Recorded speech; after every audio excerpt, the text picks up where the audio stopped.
صدرك ووضعنا عنك وزرك الذي أنقض ظهرك ورفعنا لك ذكرك صدق الله مولانا العظيم. اللهم صل على سيدنا ونبينا وشفيعنا وحبيبنا ومولانا محمد صلى الله عليه وعلى آله وصحبه وبارك وسلم. সকল প্রশংসা আল্লাহ পাক রব্বুল আলামিনের জন্য জ্ঞাপন করছি, যিনি আমাদেরকে আপনাদেরকে আমাদের সবাইকে আল্লাহ পাক রব্বুল আলামিন এশার নামাজ জামাতের সাথে পড়ার এবং বসার আল্লাহ পাক তৌফিক দান করলেন, জামাতের সাথে পড়ার তৌফিক দান করেছেন। অথবা আল্লাহর ঘরে মসজিদে বসে নবীজির জীবন বৃত্তান্ত সিরাত শোনার তৌফিক দান করলেন। আমরা ধারাবাহিক আলোচনায় নবীজির সিরাত মাহফিল ধারাবাহিক আলোচনায় আমরা হযরত মুহাম্মদ রাসূলুল্লাহ সাল্লাল্লাহু আলাইহি ওয়াসাল্লাম এবং খাদিজা রাদিয়াল্লাহু তাআলা আনহার শুভ বিবাহ পর্যন্ত উপনীত হয়েছিলাম। গত সপ্তাহে আমরা তাদের শুভ বিবাহ আমরা জানতে পেরেছিলাম, তাদের শুভ বিবাহ অনুষ্ঠান আমরা পর্যালোচনা করতে পেরেছি এবং জানতে পেরেছিলাম, আলহামদুলিল্লাহ। তো আজকে আলহামদুলিল্লাহ এরপর থেকে আমরা আলোচনা করবো তো খাদিজা রাদিয়াল্লাহু তাআলা আনহা এবং মুহাম্মদ সাল্লাল্লাহু আলাইহি ওয়াসাল্লাম উভয়ের বিবাহ হয়ে গেল, আলহামদুলিল্লাহ খুব সুন্দরভাবে হয়ে গেল আমরা জানি। এবং নবীজি খাদিজা রাদিয়াল্লাহু তাআলা আনহার বাসায় চলে গেলেন, তার বাসায় চলে গেলেন এবং সেখানে তিনি কি করলেন, তিনি বসবাস করতে শুরু করলেন। খাদিজা রাদিয়াল্লাহু আনহার বাড়িতেই নবীজি এরপর থেকে থাকা শুরু করলেন এবং খাদিজা রাদিয়াল্লাহু আনহা নবীজিকে তার বাড়ি নিজের বাড়ির মতোই তাকে করে দিলেন এবং সেখানে থাকতে শুরু করলেন। যাই হোক, একদিন এরপর বিবাহের পর আল্লাহ রাসূল সাল্লাল্লাহু আলাইহি ওয়াসাল্লাম চিন্তা ভাবনা করলেন যে আমি এখন কি করব, আমি এখন খাদিজার ব্যবসা পরিপূর্ণ হাতে নেব। যেহেতু বিবাহ হয়ে গেছে, সে আমার স্ত্রী, এখন তার পরিপূর্ণ ব্যবসা এখন আমার দায়িত্বে, এটা আমি দেখাশোনা করবো সুন্দরভাবে। এটা নবীজি মনে মনে ভাবনা চিন্তা করলেন। যেহেতু খাদিজার ব্যবসায়ের পূর্বে আমি করেছি, সেটা হয়তো এই ব্যবসায়িক সাথী হিসেবে, কিন্তু এখন আমি বাস নিজের মনে করে আমি এখন ব্যবসা খাদিজার পরিপূর্ণ ব্যবসায় পরিচালনা করব, এই মনোভাব তিনি শুরু করলেন এবং তিনি এই মনোভাব নিয়ে তিনি ব্যবসা দেখাশোনা করতে শুরু করলেন। তো একদিন সকালে প্রত্যুষে ভোরবেলায় নবীজি উঠে দেখলেন যে কিছু লোক যে মাল সামানা রেখেছেন ওখানে তিনি যাচ্ছেন এবং কাজ করবেন বলে। তখন খাদিজা রাদিয়াল্লাহু আনহা লক্ষ্য করলেন যে মুহাম্মদ তিনি কাজের দিকে এগিয়ে যাচ্ছেন, তাই তাকে ডাকলেন যে মুহাম্মদ আপনি কোথায় যাচ্ছেন, আপনি কোথায় যাচ্ছেন? তখন নবীজি একটু বললেন যে আমি তো একটু কাজে যাচ্ছি, এই যে ওখানে অনেক মাল আছে, মাল সামান আছে, ব্যবসা পণ্য আছে, সেগুলো আমি দেখতে যাচ্ছি যে ব্যবসা পণ্যগুলো কি অবস্থা, এবং কর্মচারীদের দেখা যায় তারাও এখানে কাজ করছে, তাদের সাথে একটু কাজ করবো, সেগুলো যাচ্ছি। তখন খাদিজা বললেন যে না মুহাম্মদ, হ্যাঁ আপনার এখানে কাজের কোনো প্রয়োজন নেই, আপনার যাওয়ার কোনো দরকার নেই, আপনি কাজ করবেন। কারণ খাদিজা কখনোই চাইবেন না মুহাম্মদকে বিলীন হয়ে যেতে। খাদিজা মনে মনে ভাবছেন যে এখন থেকে আমার কাজ হলো মুহাম্মদকে আমি কখনোই এই সমস্ত ব্যবসার কাজে বিলীন হতে দিব না। তখন তিনি বললেন যে না, আমি আপনাকে এই ব্যবসার কাজে আপনাকে আমি বিলীন হতে দিব না কখনোই। আপনি এই ব্যবসার কাজ করতে করতে বিলীন হয়ে যাবেন, এখানে আপনি শারীরিক পরিশ্রম দিবেন, এটা আমি কখনোই চাইব না। আপনার কোনো প্রয়োজন নেই, আমার অনেক এখানে লোক আছে, ব্যবসার কাজের লোক বহুত আমার আছে, আপনাদের কাজ করার কোনো প্রয়োজন নেই, আপনার যাওয়ার দরকার নেই। মুহাম্মদ বললেন যে না সমস্যা নেই, তাতে আছে কি হয়েছে, আমিও দেখাশোনা করি, আমিও দেখাশোনা করলাম, কাজ করা তো খারাপ না, কাজ করার দরকার আছে, কাজ করলে শরীর মন মানসিকতা ভালো থাকে। তখন বললেন যে না আপনি কেন কাজ করবেন, আমার তো লোক আছে, আপনি শুধু অর্ডার দিবেন, আপনার কাজ এখন থেকে শুধু কর্মচারীদেরকে অর্ডার দিবেন, তারা কাজ করবে, আপনি শুধু দেখবেন হেঁটে হেঁটে অর্ডার দিবেন, আপনি সশ্রম নিজে খেটে কাজ করার কোনো প্রয়োজন নেই। কারণ আমার তো অভাব নেই, আমার অনেক অনেক টাকা পয়সা আছে, আপনি জানেন সবচেয়ে সফল ব্যবসায়ী, সবচেয়ে ধনী মক্কার ভিতরে আমি, খাদিজা বলতেছেন। তাহলে এগুলো সব আপনার, আপনি কেন কাজে এত কষ্ট করবেন, নিজ হাতে কাজ করবেন, কোনো প্রয়োজন নেই, আপনি শুধু অর্ডার দিবেন, এটা আপনার কাজ। তখন নবীজি বললেন যে দেখো আসলে অভাব অনটনের কথা ভেবে কিন্তু আমি কাজে যাচ্ছি না, যে আমাদের অভাব অনটন নেই, অনেক টাকা পয়সা দেখো খাদিজা এগুলো ভেবে আমি যাচ্ছি না, একটা মেয়ে মুস্কি হাসি দিয়ে বললেন আসলে আমি যাচ্ছি মানুষের কাজ করা এমন দরকার, শারীরের জন্য কাজ করা দরকার। তাছাড়া এই যে অঢেল সম্পত্তি যদি থাকেও তথাপি সেটা যদি কাজ না করে একদিন এটা শেষ হয়ে যাবে। এই জন্য যদিও ব্যবসা আমাদের আছে বা সম্পত্তি আমাদের আছে, মাল সামান আছে, টাকা পয়সা আছে, তারপর আমাদের কাজ করা দরকার, তাহলে এটা অটুট থাকবে এবং সবসময় স্থায়ী থাকবে। এই জন্য মানুষের ধন সম্পত্তি আজ আছে কাল নেই, কিন্তু আমাদের কাজটা যদি কন্টিনিউ থাকে তাহলে সম্পত্তি কম হয়ে গেল আবার এসে যাবে কাজের মাধ্যমে। এই জন্য আমাদের কাজ করা উচিত প্রতিটি। তো নবীজি কর্মশীল ছিলেন, অলস ছিলেন না। নবীজি এবং কর্মশীল ছিলেন, তিনি কাজ করতে পছন্দ করতেন এবং উম্মতদেরকে কাজ করতে বলতেন, আগ্রহী করতেন না। আমরা জানি একজন ভিক্ষুক নবীজির কাছে এসেছিলেন না, তার ভূমিকাও ছিল, হ্যাঁ ভিক্ষা চাইলেন। তারপর নবীজি বললেন যে কাজ করে খাও, বললেন কাজ নেই মানে কি? কাজ তো অবশ্যই আছে। কি কাজ আছে? এই যে কম্বল এটা বিক্রি করো, কুরআন কিনো, খাবার কিনো, তারপরে কাঠ কাটো, এটা করলেন বা আস্তে আস্তে অবদান হয়ে গেল। তো নবীজি নিজেও কাজ করতেন, অন্যদেরকেও কাজ করার পরামর্শ দিতেন। আর আমরা জানি যে যত কাজ করবে, সময়কে কাজে লাগাবে, সে তত উন্নতি সাধন করবে। আমরা জাপানিদেরকে দেখি না? জাপানিদেরকে দেখি আমাদের নিজেদের এই যে নিজেদের দেশ মানে যে আমরা যে দেশে আছি বর্তমানে, আমরা তাদেরকে দেখি না বিশ্বের সবচেয়ে কর্মশীল এবং কাজ পরিশ্রমী এবং কাজকে ভালোবাসে না? এটা কারা? জাপানিজরা। এটা আমরা সবাই সারা বিশ্বের লোক এটা একবারকে স্বীকার করে নেবে। জাপানিজরা খুব কর্মী এবং পরিশ্রমী, তারা কাজ ছাড়া কিছুই বোঝে না, কোনো অলসতা নেই তাদের কাজের ভিতরে। তো তারা কত উন্নতি সাধন করেছে না? খুবই উন্নতি সাধন করেছে জাপানিজ। এই জন্য কাজ অবশ্যই করা ভালো, এটা ইসলাম নবীজির আদর্শ, নবীজিটা চান সুন্নাত এবং শরীয়তের নির্দেশ কাজ করা। তো নবীজি খাদিজাকে বলার পর খাদিজা কিছুতে রাজি হলেন যে না, আমি আপনাকে এভাবে কাজে বিলীন হয়ে যেতে দিব না, আপনার আর অনেক কাজ আছে, হ্যাঁ বহুত কাজ বাকি আছে, আপনার মক্কায় অনেক কাজ পড়ে আছে আপনার, আমি আপনাকে ব্যবসা যেতে দিব না। আপনি মক্কায় ব্যবসা মাল সামান নিয়ে যাবেন, এটা আমি দেবো না আপনাকে, ক্লিয়ার কথা বলে দিলাম। আপনার কোনো ব্যবসা যাওয়ার কোনো প্রয়োজন নেই, এই সমস্ত টেনশন আপনার মাথায় নেবেনই না। মক্কায় আর অনেক অন্যান্য কাজ আছে। নবীজি একটু মিসকে বললেন যে আমার কি কাজ আছে মক্কায় আর অন্য কাজ না? দেখেন নবীজির থেকে আগে অ্যাডভান্স কে? খাদিজা। বুঝেন নাই কোন দিকে ইঙ্গিত করেছে? আপনি তো নবী হবেন, আপনি বিশ্ব নবী হবেন, শুধু নবী না। এমন না যে সেই বনি ইসরাইলের মতো একটা মক্কার শুধু নবী অথবা মদিনার নবী অথবা শুধু সৌদি আরবের নবী, এমন না। আপনি সারা জাহানের নবী হবেন, শেষ নবী হবেন। তা আপনার বহু দায়িত্ব রয়েছে এখানে, মক্কাতে আছে আপনার দাওয়াত দেওয়ার কাজ। তাই আপনি এখন এই সমস্ত এই ব্যবসাগুলোর মধ্যে শারীরিক কষ্ট করলে চলবে না। আপনি আপাতত বা শুধু হুকুম দিবেন আর রেস্ট করেন। এভাবে খাদিজা বললেন। যাই হোক নবীজিকে এভাবে তিনি চোখে রাখেন, কাজ করতে দেন না।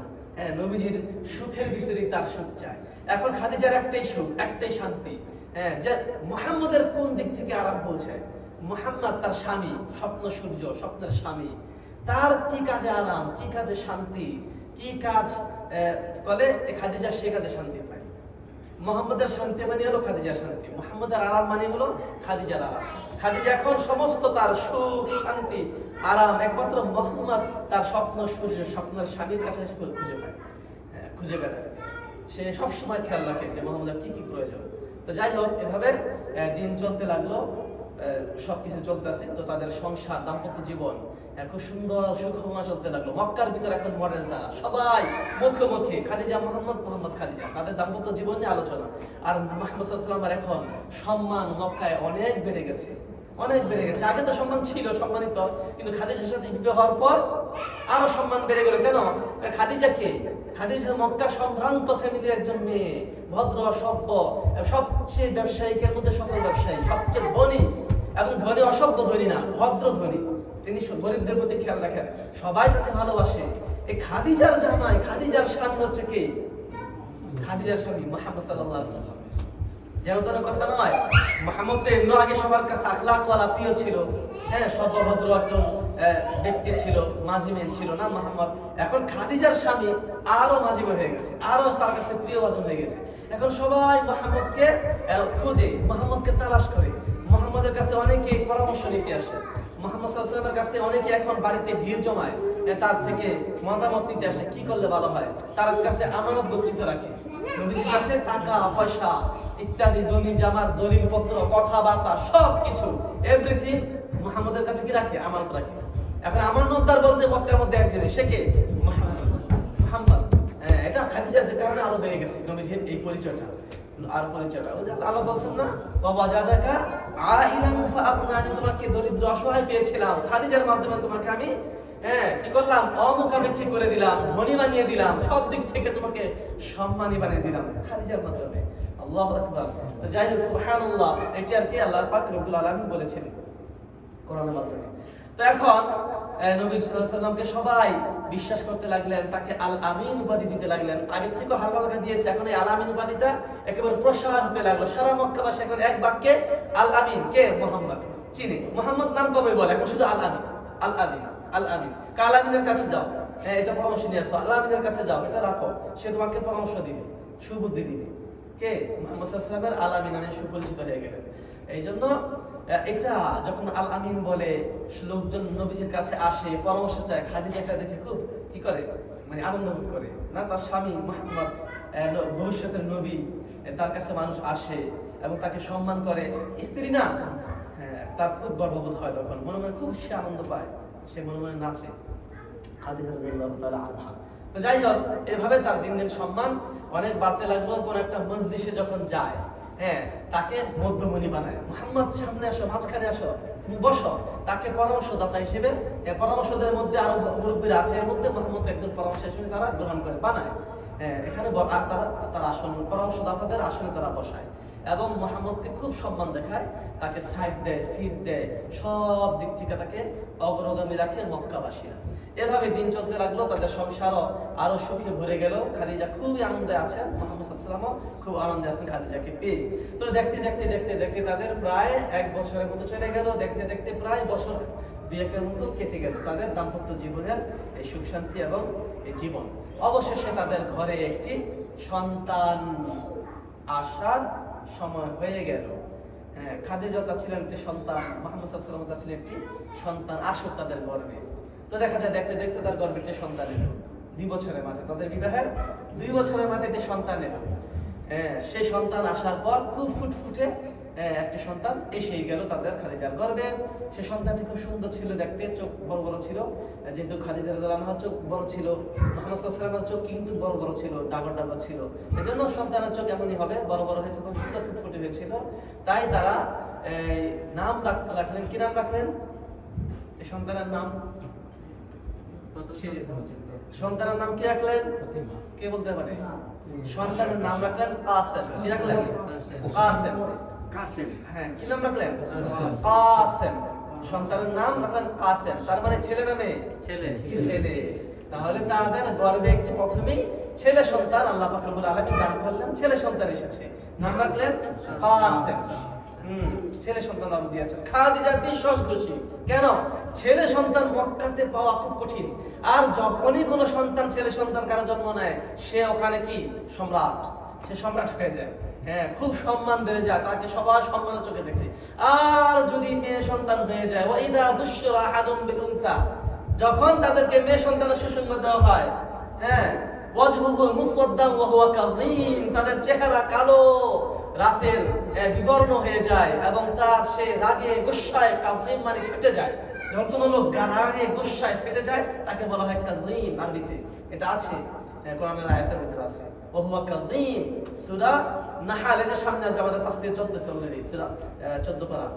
ওয়া হুয়া কাযীম ওয়া ইদা বুশরা বিল উনসা, উনসা মানে নারী, মহিলা, যখন তাদের বুশির মানে মুবাশশিরা সুসংবাদ দেওয়া হয়, মেয়ে সন্তান জন্মগ্রহণ করেছে, ওয়াজহুহু চেহারা হয়ে যায় মুসওয়াদ্দান কালো, ওয়া হুয়া কাযীম, এমন অবস্থায় সে রেগে গুসায় ফেটে যায়, কেন আমার মেয়ে সন্তান হলো, তখন তাকে মারার জন্য প্ল্যান করতে শুরু করে।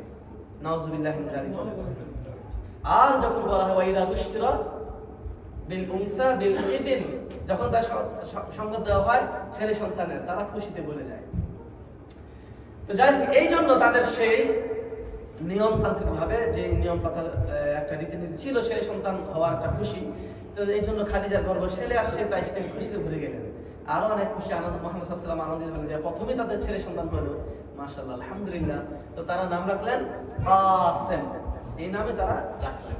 তো ছেলে সন্তান আস্তে আস্তে বড় হতে লাগলো, 1 দিন 2 দিন 3 দিন, যাই হোক দিন, সপ্তাহ, মাস পার হতে লাগলো। অবশেষে হযরত আস্তে আস্তে খাদিজা রাদিয়াল্লাহু তাআলা আনহা মুহাম্মদ সাল্লাল্লাহু আলাইহি ওয়াসাল্লামকে এখন আর মুহাম্মদ বলে ডাকে না। কি বলে ডাকে না? স্বামীর নাম ধরে আর এখন ডাকে না। কি নাম বলে? হ্যাঁ, ইসলামের পিতা, রাইট রাইট। আরবিতে কি বলে? হ্যাঁ, আবুল কাসেম। মাশাআল্লাহ মাশাআল্লাহ, আবুল কাসেম। কি বলে? আবুল কাসেম। আবু মানে হলো পিতা, আর কাসেম মানে হলো ছেলে। আবুল কাসেম বলে ডাকতেন, আবুল কাসেম বলে ডাকতেন তারা খাদিজা রাদিয়াল্লাহু আনহা। এখন আর মোহাম্মদ ডাকতে না, মোহাম্মতে এটা।